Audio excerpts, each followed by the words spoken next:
Hello everyone, and welcome back to another installment of our Path to 2409 Star Trek Online lore series. Today we're going to be talking about volumes 16, 17, and 18.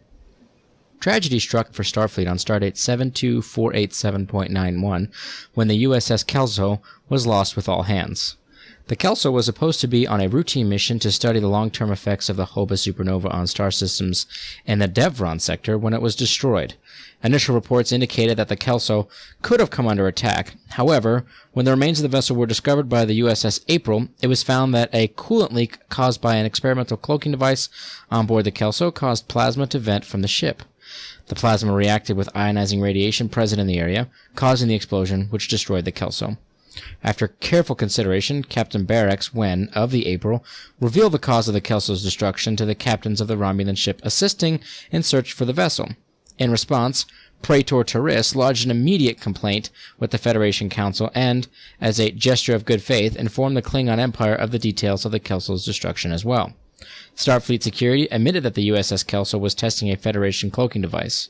The Romulans then ejected all Federation diplomats and ships from their space in protest, and Chancellor Jimpak recalled the Klingon ambassador to the Federation back to Kronos for strategic discussions. After the revelation that Starfleet was testing a cloaking device, tensions between the Federation, Romulans, and Klingons were at the highest point since the destruction of the Romulan homeworld in 2387. After a full inquiry, 6 members of Starfleet Security were court-martialed. It took 3 months for Federation President Anik Okeg to convince the Romulans and the Klingons to send representatives to a summit to discuss the situation. When the meeting finally began, Okeg made the Federation's position clear. He apologized for the experiments into cloaking technology and said that he had signed an executive order banning all research into or creation of Federation cloaking technology. The narrow legal view may be that the Treaty of Algeron ended when Romulus was destroyed, Okeg said. The Romulan Star Empire we know is gone, and you are a new people.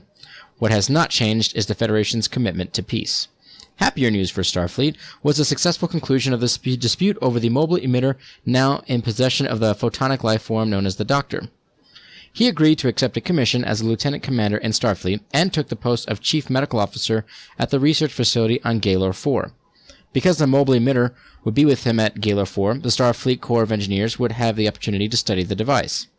It was never that I didn't want to let Starfleet learn more about the mobile emitter, said the Doctor in an interview with the Federation News Service.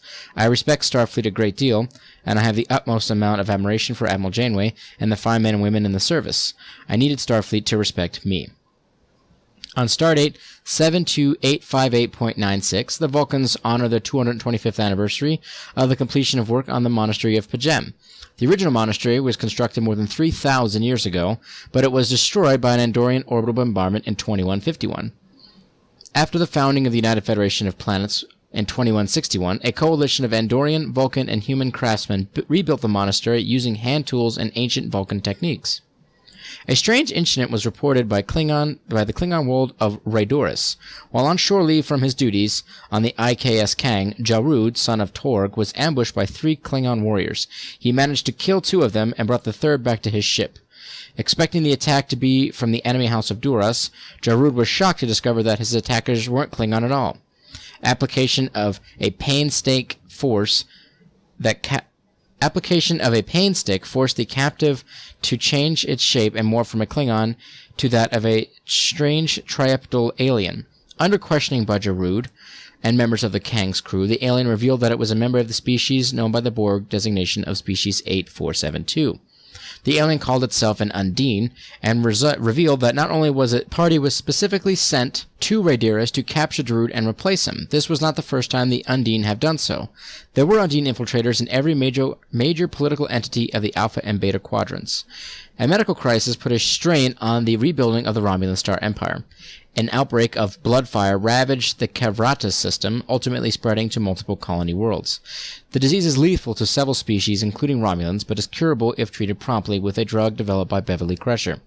Praetor Terris seemed uninterested in treating the disease, however, preferring to stop its spread with a quarantine of the Kavratas system. The quarantine was enforced by a blockade of Romulan ships and stopped all food and medical shipments to the planet during its coldest season. Thousands died from disease and starvation. "It seems like Teresa's letting these people die like it's some sort of an experiment to her," said Admiral Zeal, an ex-expert on Romulan politics. "If she ever saw someone die from bloodfire, she'd have more compassion." On Cardassia Prime, Detapa Council staffers completed a 3-year audit of post-Dominion War assets. The audit found that the rebuilding of cities devastated by the Dominion bombardment was proceeding ahead of schedule, and that work crews could move on to Lacarian City by the end of the new year. An ominous counterpoint to the successful rebuilding of the homeworld, however, was the fact that at least 75 warships and an undetermined amount of weapons known to have survived the war were missing. "These aren't shuttlecraft, they're Gaylor-class warships," said Bajoran activist Chrome Neret. "Do you know what someone could do with firepower like this? That's enough to launch another invasion."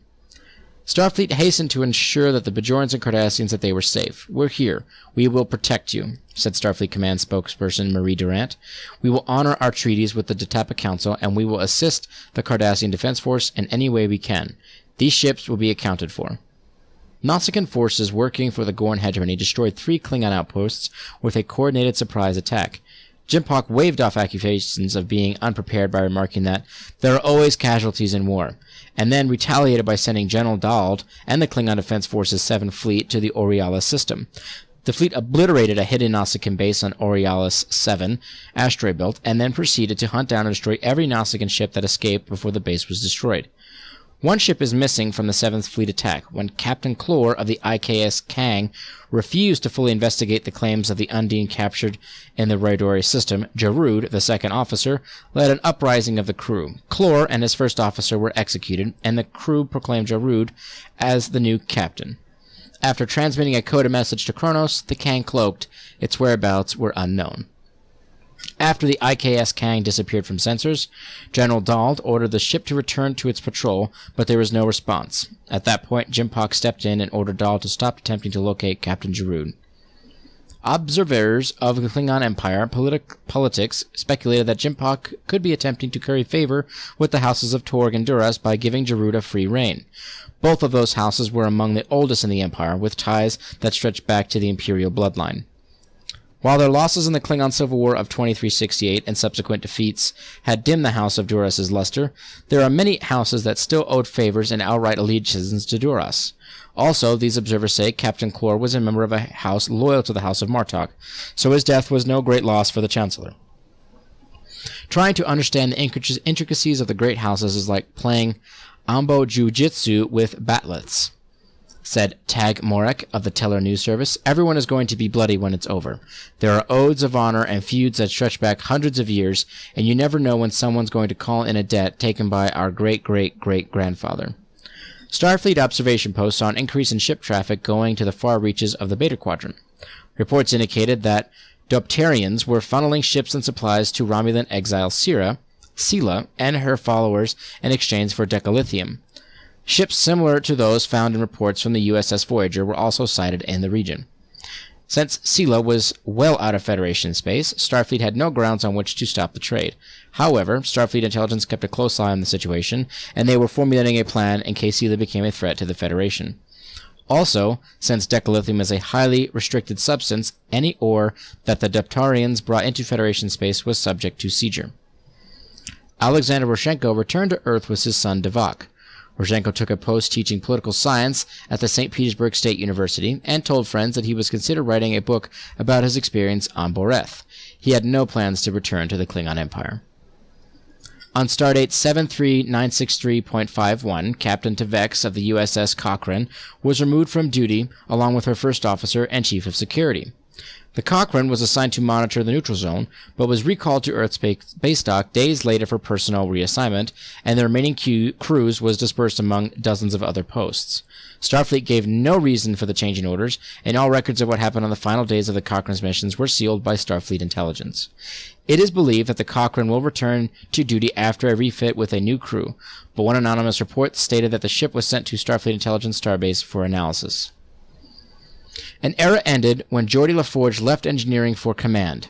La Forge was dividing his time between ship design and his duties with Starfleet for several years, but when the opportunity arrived to take his own command, he could not turn it down. La Forge was promoted to captain of the USS Challenger and recommended Commander Nog be the chief engineer of USS Enterprise E. The promotion gave the first Ferengi in Starfleet another record. He was the first Ferengi to serve on Starfleet's flagship. Nog's example inspired other Ferengi, and in 2396, class at Starfleet Academy included 4 Ferengi cadets. "We're seeing a dramatic change in the Ferengi culture," said Tulsa Gray of the University of Alpha Centauri. "Commerce and profits still play a huge role in who the Ferengi are, but the social reforms of Grand Nagus Ram and the example of his son are showing younger Ferengi that they can make their own choices. If you don't have the lobes for business, do something else." Chancellor Jimpock reluctantly agreed to a third round of peace talks between the Klingon Empire and the Goran hegemony. His decision put him in opposition to a large bloc on the High Council. These opponents favored war against the Goran, and there were rumblings in the halls of Kronos that Jimpock was catering to the Federation just as Martok did. For his part, Jimpock said that it is only wise to explore all options. And on Stardate 74461.35, he silenced many of his critics in a most dramatic fashion. The IKS Kang, missing since the previous year, reappeared long enough for Giroux to announce that the House of Duras was aligned with the House of Jimpock. The alliance with Duras gave Jimpock's house the support of many of the oldest and most influential of the great houses, and Jimpock quickly reminded many of the High Council that debts owed to Duras were now owed to him as well. The move also fully returned the House of Duras to legitimacy, as Jimpock used his powers as Chancellor to wipe away past rulings against the House. The shake-up in the Klingon political scene now meant that most of the great houses were beholden to either the House of Duras or the House of Martok. The observers said that the polarization of the Empire would only continue.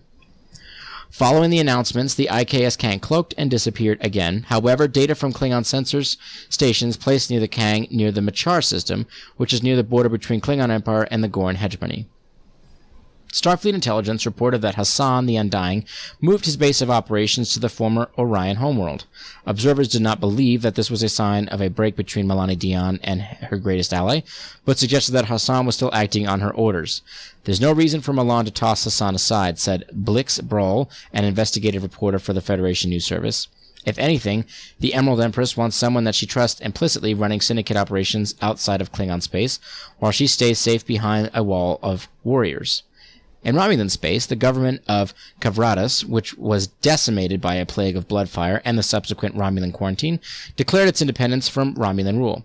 "They've given us nothing but death and offered nothing but more pain," said Klavatran leader Keto. "We owe Taris no allegiance." Praetor Taris ordered General Tabak to put down the insurrection with force, but the general refused to order his troops to fire on civilians.